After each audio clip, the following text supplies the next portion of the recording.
Salutations everybody, it is Matty here today, sitting down to talk about Redfall. I mean, we have had so many conversations about this game, and especially the fallout of Redfall has been more interesting to talk about than the game itself, which was shallow, bug-ridden, as we all know, and it did not feel like an Arkane game of yore, where it was an immersive sim with highly interactable elements, great stealth gameplay, but also the optional action gameplay, where every area you approached felt like a sandbox. Redfall was not that, and so a lot of us were wondering what exactly happened. Why did Arkane go in this multiplayer direction? What happened during development that clearly made it go south? Was this, as speculated, Bethesda forcing their hand with what we saw with Wolfenstein Youngblood, Fallout 76, all these random online Bethesda games that never quite fit the mold? Was this another product of that push? But we have a lot of answers from Jason Schreier's latest report. We're going to dive straight into it. So if you're new here and you're into Xbox news, information, speculation, you're in the right place. Consider subscribing. Tomorrow we're going to talk about that Fable tease. After, we're going to talk about Diablo 4, provided no breaking news drops in between now and then. And we'll of course have our predictions video. But before anything else, a quick word from today's sponsor. This video is brought to you by Brilliant.org. Brilliant is the best way to learn math and computer science interactively, with thousands of lessons from foundational and advanced math to AI, data science, neural networks, and more, with new lessons added monthly. Right now, I'm in the process of moving homes. I'm trying to record a ton of videos in advance. There's a lot going on in my life, and while I feel very blessed about all of it, there's no denying that some things that I viewed as maybe lesser of a priority have slipped. My reading, my studies, all that stuff that keeps the brain nice and sharp is going to the wayside. I need something bite-sized, and I've got something here for you in Brilliant. You see, Brilliant was built for busy people with bite-sized lessons that break down important concepts into understandable parts, and it supports your learning every step of the way. So you can gradually master whole topics in as little as 15 minutes a day, anytime, anywhere, your phone, your tablet, your computer. So there's really no excuse for me, and if I can do it, I know that you can. To try everything Brilliant has to offer free for a full 30 days, visit brilliant.org/MrMattyPlays or click on the link in the description. The first 200 of you will get 20% off Brilliant's annual premium subscription. All right, getting into the article, I'm gonna be hopping around a bit with all of the hot spots just to make sure we cover the major details here. To the makers of Redfall, the mediocre reception was no big surprise. The project suffered from unclear direction, frequent attrition, and a perennial lack of staff, according to more than a dozen people who worked on the game, speaking anonymously because they were not authorized to discuss it publicly. A spokesperson for Redfall's publisher, Bethesda Softworks, declined to comment. Development of Redfall began in 2018.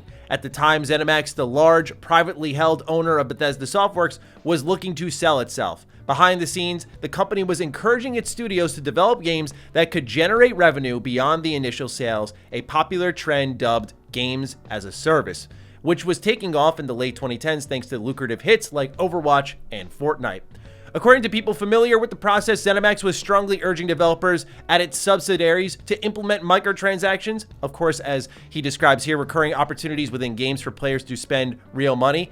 And although this wasn't an absolute mandate, several Zenimax franchises such as Fallout, Doom, and Wolfenstein would soon release new versions incorporating online multiplayer and monetization options.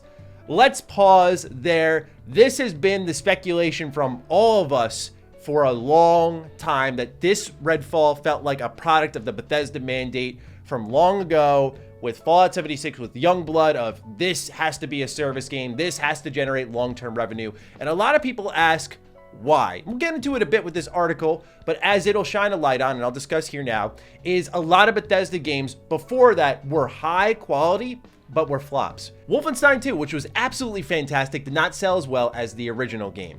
Prey, we'll see just how bad it sold in this article. Dishonored did not sell well. The Evil Within did not sell well. There are so many great games, unfortunately, that came from Bethesda that people were not paying for. And I find it to be a heartbreaker because I know people just say, oh, Bethesda fanboy, but straight up, I think this publisher as a whole has produced some of my favorite gaming experiences across multiple generations. And to see them then pivot into multiplayer was a bit gut-wrenching because they've never been the trend chasers. But the reason they went in this direction is these games failed and they were starting to bleed cash, and now they needed to sell and get out of the business, which of course we know how all of that went. That's the benefit of Microsoft stepping in, because perhaps they can be the stabilizing force that makes sure that this doesn't happen again. At Arkane's headquarters in Austin, Harvey Smith and Ricardo Baer, respected industry veterans, were tapped to serve as co-directors of Redfall. Following the commercially unsuccessful release of its sci-fi shooter Prey a year earlier, leadership across the company wanted to make something more broadly appealing. What eventually emerged was the idea to make a multiplayer game in which users would team up to battle vampires and perhaps pay for occasional cosmetic upgrades. Developers under Smith and Baer said the two leads were outwardly excited, but as the project progressed, they failed to provide clear direction. Staff members said that over time, they grew frustrated with management's frequently shifting references to other games such as Far Cry and Borderlands that left each department with varying ideas of what exactly they were making.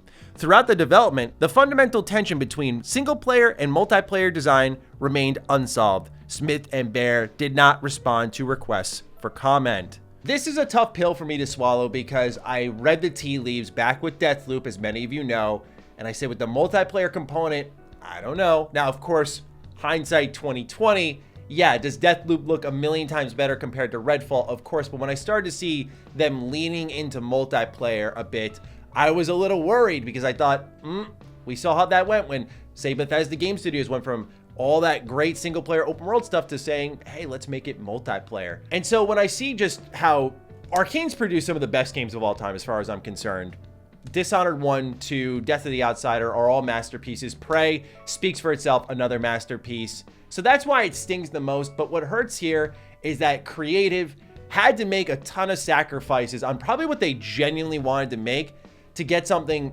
truly more appealing across the board. And so what did they do but looked at every other popular game, something that I imagine these creatives typically never did, and they saw, okay, co-op, live service, multiplayer, let's check these boxes and see what we can get going on here, because this is what's popping. And this brings us full circle to the problem with live service games. Not that they can't exist and be great, but that they start off as a business model first and a game second.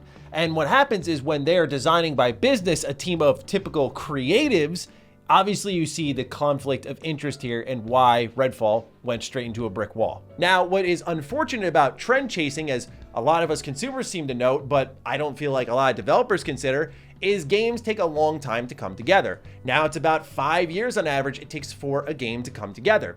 Okay, so if the trend in that moment in time, 2018, is, yeah, live service is great, battle royale is great, etc., you know development's gonna take a while. So let's say you assume the timeline's even 4 to 5 years, you just give yourself a range.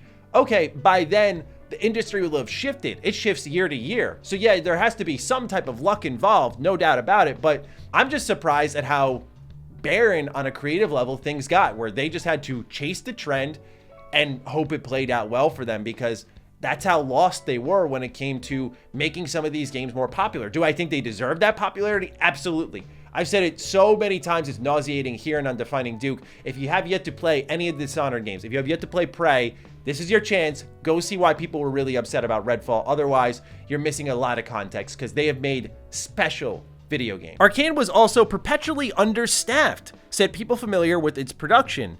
The studio's Austin office employed less than 100 people, sufficient for a relatively small, single-player game like Prey. That's funny, because I think Prey is one of their biggest games, but not enough to compete with multiplayer behemoths like Fortnite and Destiny, which are developed by teams of hundreds. Even additional support from Zenimax's Wisconsin-based Roundhouse Studios and other outsourcing houses couldn't fill the gaps, they say. Morale at Arkane suffered. Veteran workers who weren't interested in developing a multiplayer game left in droves.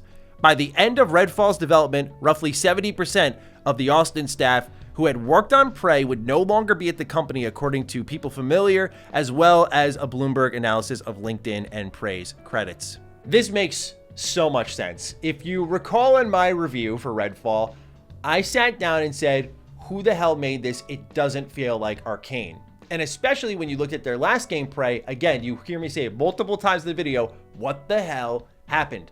This makes so much sense that 70% of that staff had left, and that those who weren't interested in working on multiplayer games had left. Because when you hire for games, I don't think people understand how specific you've got to get. There are, for example, programmers that are specifically good with particular engines for particular genres.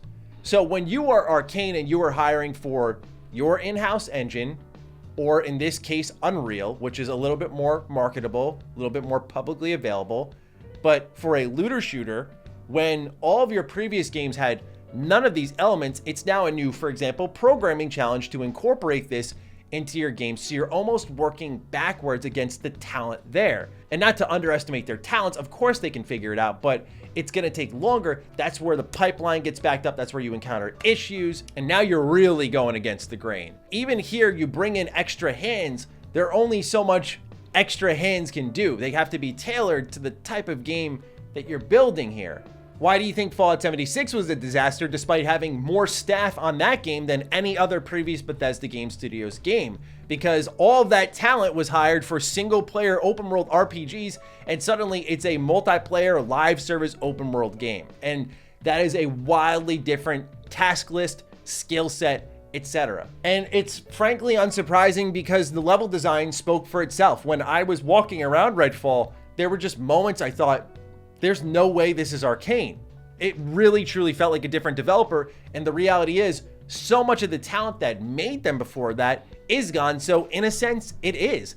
It reminds me a lot of BioWare. When BioWare lost so much talent and then regained it for things like Dragon Age Inquisition and then Mass Effect Andromeda and Anthem, it progressively got more and more of a, what is going on here? Maybe Inquisition less so, but even its gameplay design with the MMO-like approach felt so anti-Dragon Age, even though that series has a clear gameplay identity crisis if you look at the entire franchise. My point being, though, is you looked at the progression there and it felt less and less BioWare.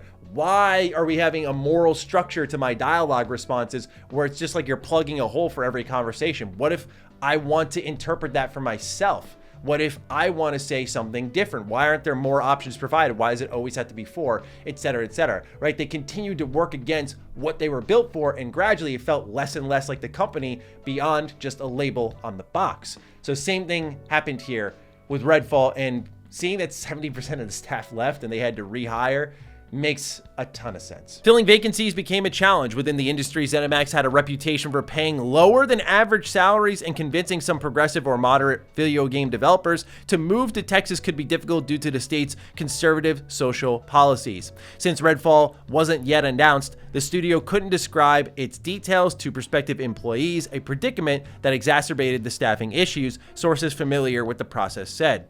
Arkane wanted to hire recruits with experience on multiplayer shooters, but the people who applied were by and large looking to work on single-player immersive sims. That's the other problem you run into. You create a studio identity for yourself. There are people who, I mean, you look at, for example, Bethesda Game Studios, right? You have the whole modding community who's been working on Creation Engine, and for many of them, not all of them, but many of them, the dream is to one day work at Bethesda Game Studios. You work on their tool set, you get hired on a professional capacity to then make the type of games that inspired you to get into that at all. And so that's how it goes for many people. Everyone who's in the game development scene has that one game that says, switch flipped, like, I'm in, right? For me, it was Persona 5 Royal. For others, it differs. And you sort of chase in that direction, hey, this inspired me greatly. I want to go work on something like that to make people feel the way I felt and get them into this, right? So that's the other angle, but let's continue reading because there is more. Yet during the final frantic months, the remaining Arkane staff found themselves stretched thin, and the debut date was pushed back from Halloween of 2022, which would have been a great release date, to early 2023, and then eventually to May 2nd, 2023. Along the way, Smith and other leaders assured the staff that the game would get exponentially better once the final art was implemented and the bugs were fixed, promising that Arkane Magic would manifest at the last second as it had with previous games. And as Jason notes here, this is similar language used by BioWare which was criticized. And there's actually a video Mark Dara had posted about BioWare Magic where he goes on a whole rant because they call it the hockey stick development. And I apologize for those of you who watch my BioWare videos, and you've heard me say this before, but for those of you who only watch my Bethesda videos, it means like you have this flat line of development, very little progress is being made, and then what they call BioWare Magic is, again, think of the hockey stick, it slants up all of a sudden, right? And a lot of things come together, and it feels like a ton of progress is made, which is termed as magic, but what he calls it, he being Mark Dara, is bad process. Like, you should be making chips along the way, where you should see bumps along the way. It's very difficult to get that curve lifted to be a steady incline. It is possible, though, if you manage things right. Teams are hitting deadlines. We're all making that forward momentum. But yes, this is surprising to see that Arkane used Arkane Magic. And I'm going to ask a lot of developers to just stop doing this, because it's clearly a curse. It's very clearly going to be a problem if you start to rely on magic, things randomly coming together at the end to fix your game. In the end, Redfall never coalesced. Several people who played the game in 2021 were shocked to see how little ultimately changed. The final glitchy product felt to some critics like a poor compromise between single-player and multiplayer ideas that failed to please fans of either type of game.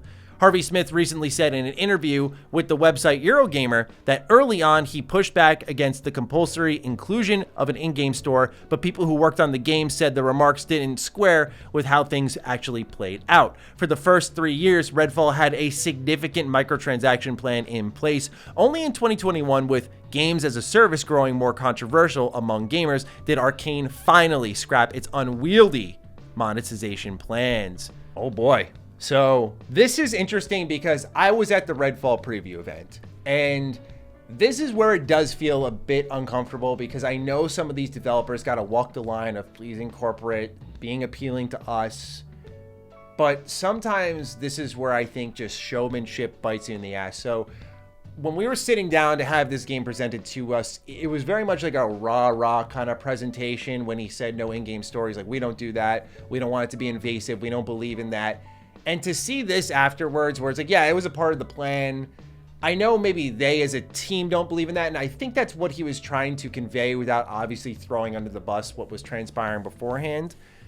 But it just feels disingenuous, truly. You know, a lot of us were lied to during that preview session, from performance to gameplay experience even, and then something like that. You know, it was a part of the plan all along, and some people may go, well, Matty, he's got to give you the information. And I think, again, this is where the showmanship should be toned down. Instead of saying in interviews like, yeah, I really fought for that, just say, no, it's not something we're doing. We're not interested in doing it, right? Because the performative nature of it is what makes it sting more. It's like you're acting as if this was a big poppin' thing. You really battled back the execs. I get the perspective. I get what you're trying to go for here. But when this type of stuff slips out, which undoubtedly it will, I just don't know why it had to be so like, yeah, we did that. It's more like, yeah, we weren't interested in doing that.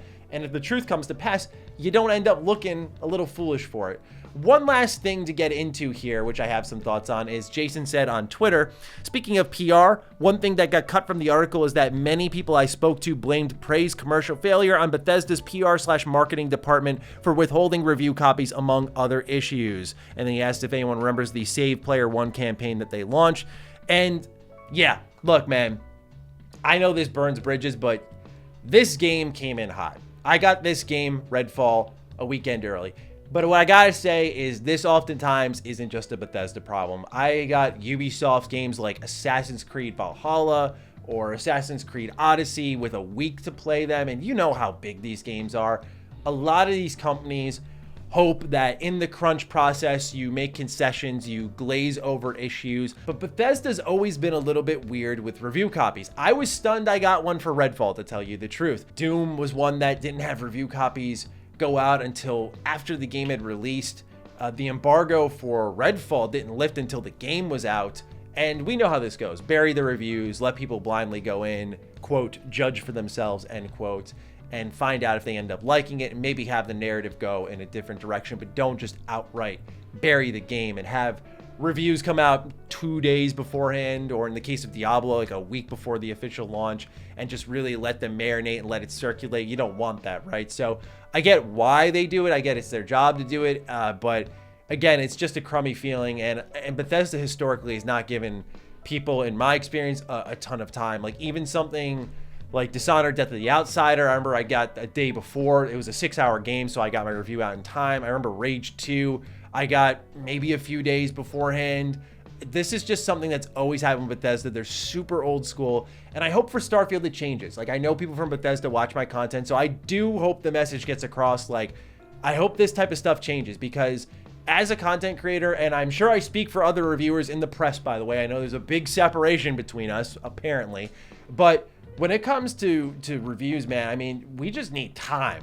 That's all we need. We just need a little more time to let the product marinate. But when we get stuff like this where review copies are withheld, most developers want you to play the game. That's the sad part. And they're the ones who get blasted, not the publisher. So I feel like everyone loses in the process. And I hope Bethesda steers the ship, course corrects in the proper direction, because as a big fan of their games, it's frustrating to see some of these things. I'm hoping, though, with Redfall, it is the end of that era of Bethesda, that live service forced era of Bethesda. Can they still do multiplayer? Like, yeah, I think if you evolve what was there in Deathloop, you may have something there. But I just felt a lot of the single player complexity was tossed out the window, probably to manage that very tight multiplayer mode that came and went. So I hope they play to their strengths.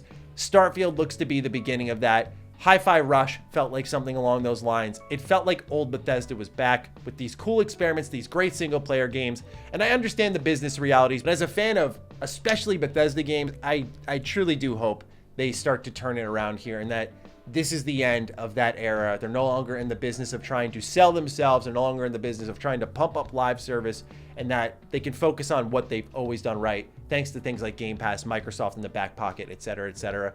But we'll see. Starfield, of course, will be a telling release, but that is what's going on with Redfall and the big expose on it. So, ladies and gentlemen, what do you think of what's going on with Redfall? Fire away down below, and with that, take excellent care of yourselves, and I will see you next time around. Be sure to follow me on Twitter, follow me on Instagram. Those links are in the description down below, and a big thank you to all the patrons, all the members who continue to support the hell out of the content here. Stay sexy, stay active. I love you all. Peace.